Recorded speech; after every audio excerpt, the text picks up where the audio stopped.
David Ross is the Cubs skipper, and I know a lot of you guys that hang out with us wonder if he's making the right decisions. I'm going to ask Tony that, but first, I want you guys to be part of our channel. Be part of the Cubs baseball channel. It's really easy to do. Like, subscribe, give us a thumbs up. Tony, great to see you. Let's get right into it. David Ross, is he pulling the right levers? Yeah, I mean, that's the several $million question, right? And depending on whenever you're on Twitter or X or whatever you want to call it nowadays, it certainly seems like that's a hot topic and a hot debate. My personal opinion is, yeah, I don't think the Cubs are in this spot where they are, middle of September, firmly in a playoff spot, still within shouting distance of the division. But I don't think they do that without David Ross. I don't think they make this turnaround without him. And I don't think the struggles they had to start the year were on him either. Now, I'm not saying he's perfect, and I don't think he would say that either. He actually has said multiple times, even recently, that he learns every day in the job, and he's learned a lot this year. And but I think the culture, there's a winning culture that has been instilled within this team, and it has allowed them to rise above adversity throughout the entire season. It has allowed them to come together as a group to create chemistry. Mm-hmm. Dansby Swanson, Cody Bellinger, Yan Gomes, these guys are part of it. But I think it starts with David Ross. And I think Ross has helped instill that championship culture, that winning mindset. And it was tough for him to be able to do that, especially with the sell-off in 2021. All those World Series players and many other players were gone in that July. And then last year, everybody knew it was a rebuilding year. Every single person knew. But this year, I think he's been able to put some of his winning ways, his fingerprints on things. And we're seeing the fruits of that labor. We're seeing this Cubs team performing well, in large part because I think of Ross. I think Ross has had his hand in that. He is the one who has decided what guys go in different spots in the bullpen that really have taken off, helped this team take off. And then the offense, when it was going so well for so long, he was listening to the players about where they want to hit in the lineup and having a little bit of consistency and stability in there. And he's been able to roll that out. So I think he does deserve a ton of credit for where they're at right now. How much of a say on lineups and personnel decisions does he have? Because a lot of managers don't have the type of decision-making that they once did have. Yeah, that is a good question. And I don't know exactly how every other organization runs. I don't know exactly how the Cubs do it either. I'm not privy to those conversations. But I do think that he has a little bit more say than maybe people think. In one part because he was part of the front office. He worked with Jed Hoyer, and Carter Hawkins wasn't there yet at the time when Ross was part of the front office. But he understands that, he sees that side of it. He was a player just a few years ago, so he also understands that aspect of it as well. And then I think he offers his feedback to Jed and Carter and the research and development team and the rest of the front office. He has his feedback. He listens to players. He hears. There's a hot topic on whether Ian Happ should be hitting third or not. That was a big debate just a few weeks ago. And, I think Happ likes hitting a third. And I think Ross has a big, he has an idea that that was part of his idea. I think maybe the front office is saying that, maybe research and development is also saying that, but it sounds like Ian Happ is very comfortable hitting that spot, and that matters. That matters to the Cubs. It matters to Ross, and Ross is taking those into conversations with Jed and Carter and the rest of the front office. So I do think he has some say. Maybe not the final say, or I guess he is the one writing out the card, but I think he has a decent amount of say in where this lineup, who's playing each day, where guys are slotting in, all that kind of stuff. I'm trying to remember a Cubs manager that is as maligned as he is, and maybe you got to go back to a Mike Quaddy or Dale Swaim. I don't remember Joe Madden, maybe towards the end of Joe Madden's tenure, where the fans are so divided on David Ross. But my personal opinion, I've talked about it on here a lot, is that I think he's done a pretty good job. And I'm a pretty hard critic of managers. Now, I don't know the reasoning behind every single decision, but I can tell that the team's playing really hard. And I was a sell guy at the deadline up until they got on the hot streak. I mean, I didn't see this coming. He's got to get a lot of credit for that as well. Now it's how much are you going to use, some of these young players? I see Hollywood Pete getting some playing time, but and hopefully, he's able to make more of an impact that he has so far because he can do a lot more than just make great plays in the outfield. But I just don't remember a manager that's been under the microscope like this. And maybe that's just the way that it goes when you're in a playoff hunt. Yeah, I think it is probably the way it goes. But I agree with you. It has been surprising to me all year to see some of the fan responses and reactions because remember, this was such a beloved character and figure in Yeah. Cubs history. Like, what backup catcher in Cubs history, definitely no backup catcher has been as popular as he has been. But also throughout baseball, you could make the argument that very few, if any, backup catchers had the kind of fan base that he had. And I mean, to go on Dancing with the Stars the year after he retires and all that, like he was very popular, obviously for so many different reasons, and the fans loved him in so many different regards. And now that has changed, and there is a reality to it, and he knew that coming into it. Like you mentioned, Joe Madden. Madden was so beloved for so long. Obviously, brought the World Series, to Chicago. But even that, like, people were criticizing him throughout the World Series, and like, sure, there were moves that, like, he was not. Again, he wasn't perfect. No manager is ever perfect. Yeah. No player is perfect.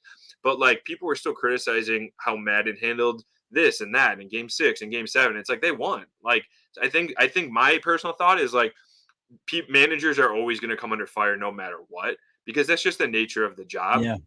And as you said, you brought up a really good point that, like, we don't always know what's going on behind the scenes or what goes into decisions.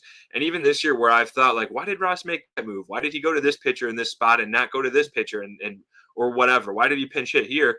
And then I find out that, like, hey, this guy's down. Adbert Alzolay missed a week and then now he's on the IL with a forearm issue. Like, that's why he wasn't going to Adbert Alzolay. That's why he was having Julian Merriweather pitch the 6th or Jose Cuas. You know what I mean? Like, there are other things that I don't know the aspect of, the ins and the outs and all of that. So, but yeah, I just think it's the nature of the job right now, and it's the nature of social media and the instant reaction, and fans have a right to do that, of course. Like, they can ride the wave, they can go up and down and be upset one day and be euphoric the next. Yeah. Look, I've found Cubs fans to be pretty educated on the team and die hard and very loyal, sometimes,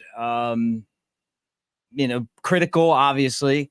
And so it's definitely made me, just pay closer attention, because sometimes I'm like, what am I missing? Like, am I missing something here? Because I didn't realize, that people were kind of so divided until I started this channel. And then I'm like, wow, like, this is kind of a thing.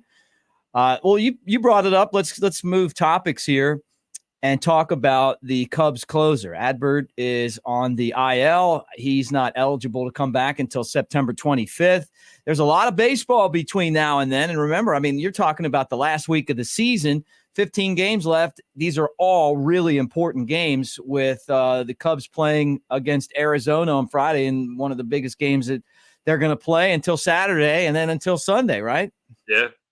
No, for sure. And these are huge. I mean, when you're 4 games back, as we're recording this, of the Brewers, you're 2 up in the wild card, but you're still close. You're close to getting that first wild card spot and hosting against the second wild card team too. So, like, they're within shouting distance of hosting the first round of the playoffs, which I think would be huge. Like, at Wrigley Field, talk about energy and stuff like that would be incredible after the pandemic, after several years. We know the history of the Cubs really since 2017. The playoff run has not been the way, the playoff success has not been the way anybody has wanted it to be. So every game is super important, and this series in Arizona is going to be very, very important.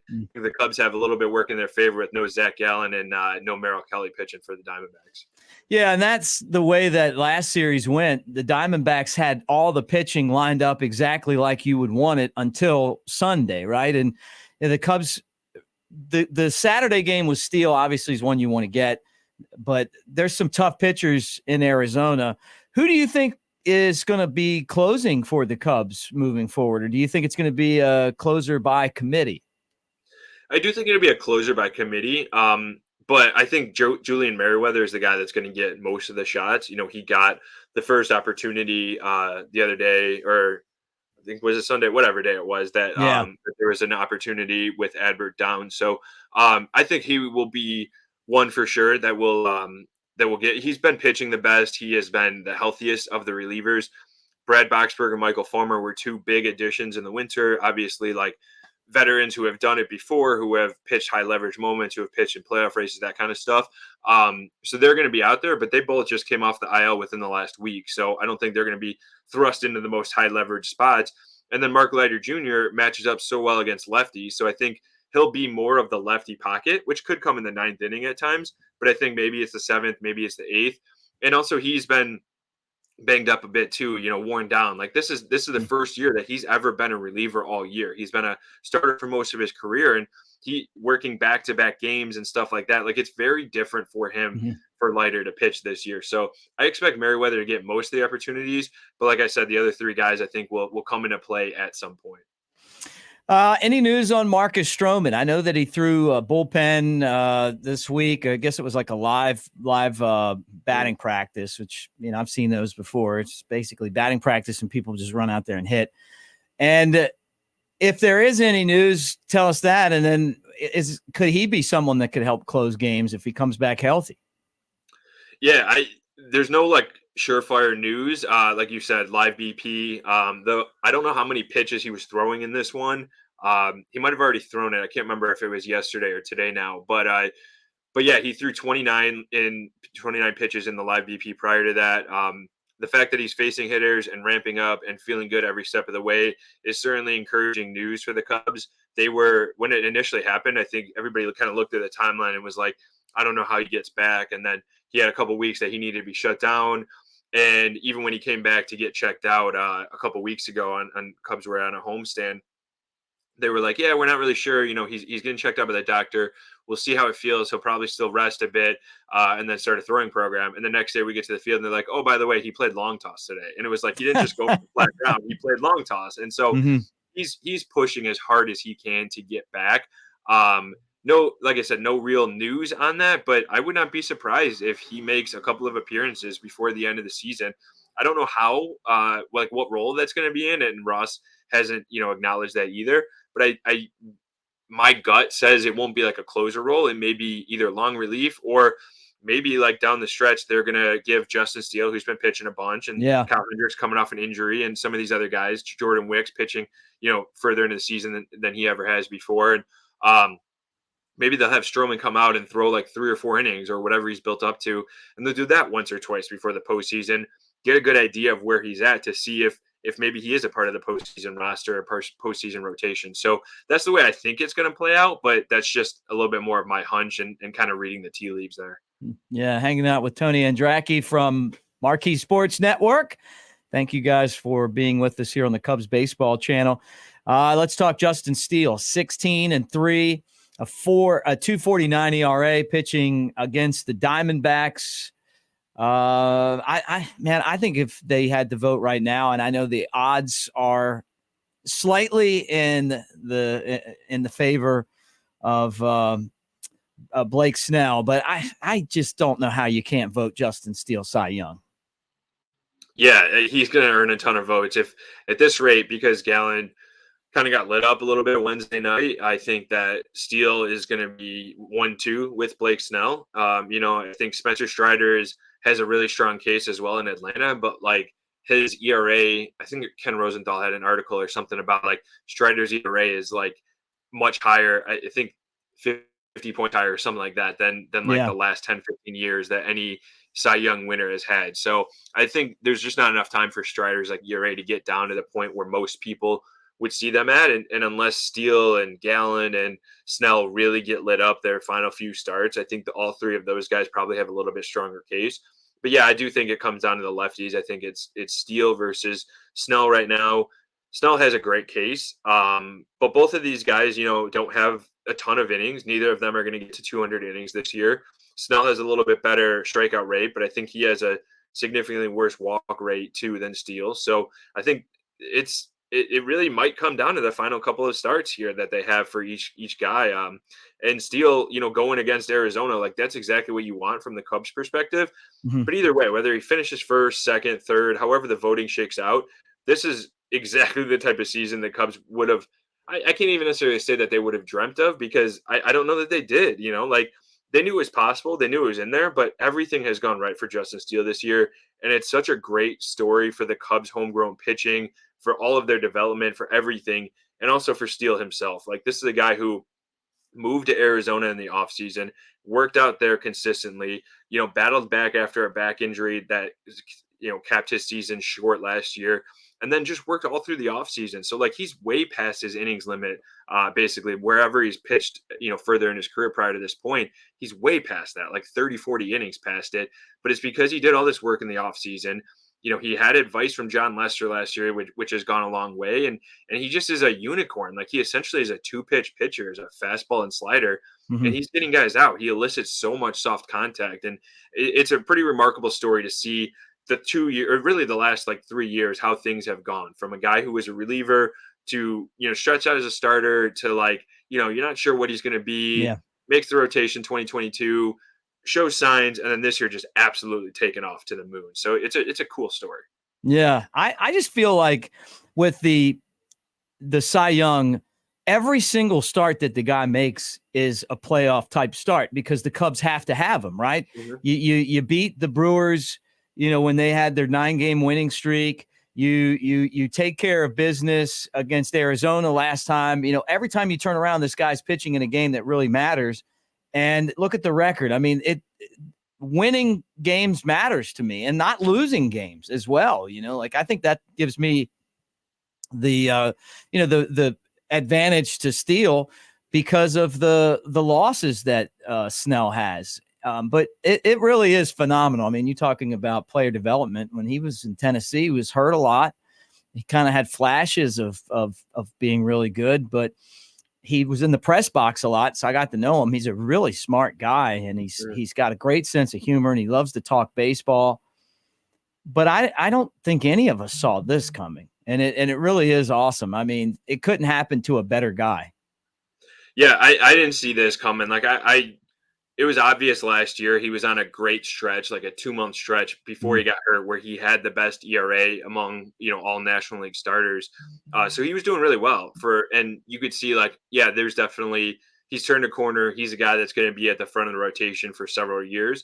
I like I said, I wasn't expecting a Cy Young season from this. I wasn't expecting a mid-2 ERA, challenging for or approaching 20 wins. Like, just the fact that he has not faded, and like you said, down the stretch, pitching in big games, he looks stronger as time goes on. Like, great outing against the Diamondbacks. Right before that, he had 8 shutout innings and 11 or 12 strikeouts against the Giants, who was a team that was right behind the Cubs in the standings at the start of that series. Mm-hmm.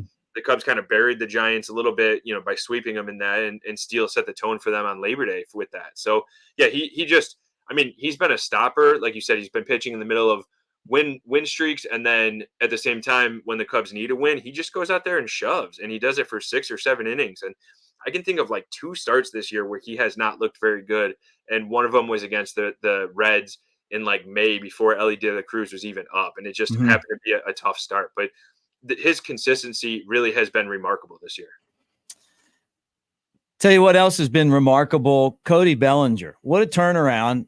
He's going to have to be the comeback player of the year. He's one of the best players in baseball again. Cubs would not be in this position had Bellinger not been signed in the offseason. 100%. I could not agree with that statement more. Like, Bellinger has been so huge to this on the field. Obviously, like, his numbers are incredible. He's going to get MVP votes. He won't win it. Ronald Acuna, Freddie Freeman, Mookie Betts, some of these other guys definitely have stronger cases.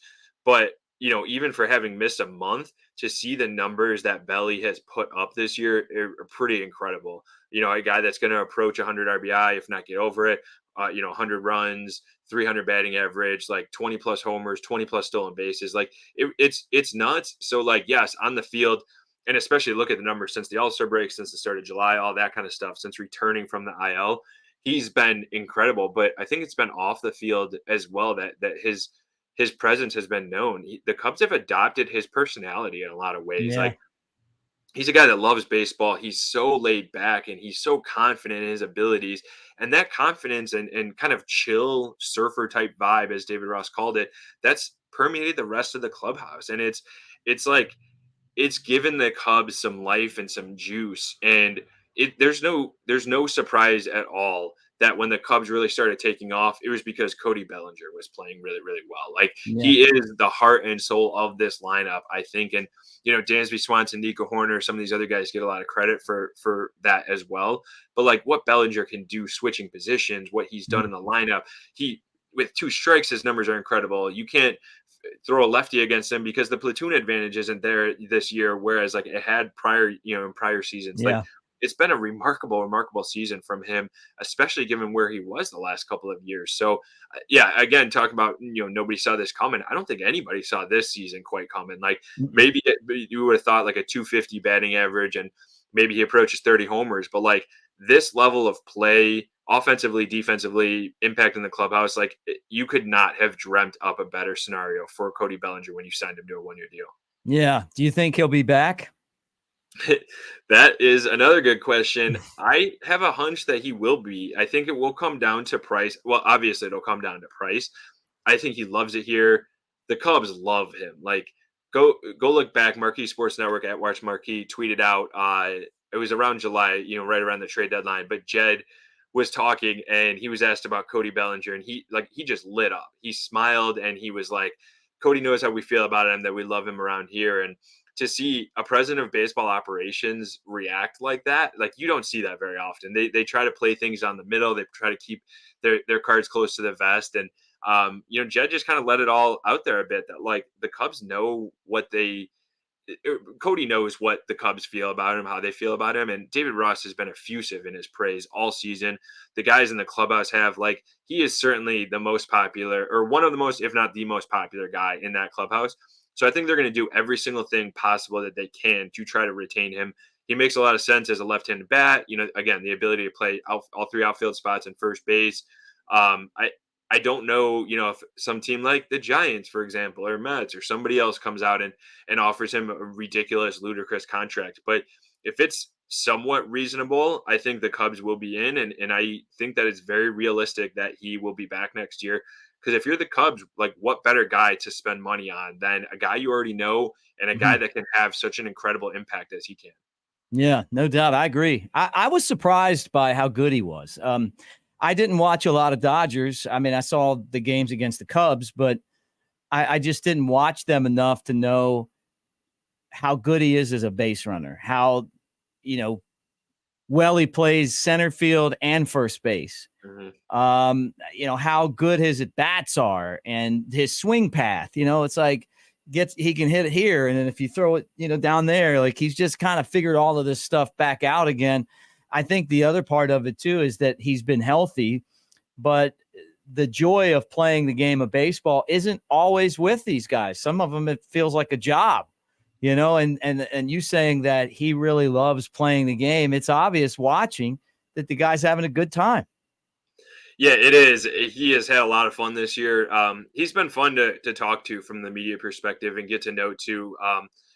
One of those guys that is a little bit better when you talk to him one-on-one or just hear the way other players talk about him too, which, as Mick, is so important. Is it's not always what the player says, but it's what other people say about him and how other players or teammates or coaches talk about him. And that's what's been so interesting and fascinating. But I think too, what I've been so impressed, like you said, I didn't see him play a ton in LA, but I think the way he makes adjustments so quickly Yeah. has really impressed me. Like there was one, I think it was in it was the last homestand. It was sometime within the last week. He was really upset at himself that he popped up, pitched in his first at bat. You could see his frustration on the field. The very next at bat, he made the adjustment that he wanted to in his swing and hit a home run into the right field bleachers. And earlier, about a month or so ago, there was a homestand where he came out. He had an 0 for 4 day. I think he actually had a couple strikeouts in a game, which is rare for him. And he just didn't like the way his swing felt. So he came out on a Saturday morning, got some early work in, was focused on peppering the left center field bleachers. Like that's where he wanted to hit the ball and deliver it. Well, he did. He hit 2 homers to the left center field bleachers that game. Like it was one day of work, and he got his swing right back to where he wanted to. And he essentially called his shot because he was telling Cubs hitting coach Dustin Kelly that that's what he wanted to do. That's what he wanted to work on. Baseball's not supposed to be that easy. Like it's not. Yeah, right. It's been amazing the adjustments he has made across the board. And like you said too, I think the fact that he's healthy cannot be understated. or oversold. No. And I'd love to see him back. The Cubs will have some options with, some of the guys that they have coming up in the minor leagues, but you just can't replace someone as good as him. And then this season, you got to have that player that you build around.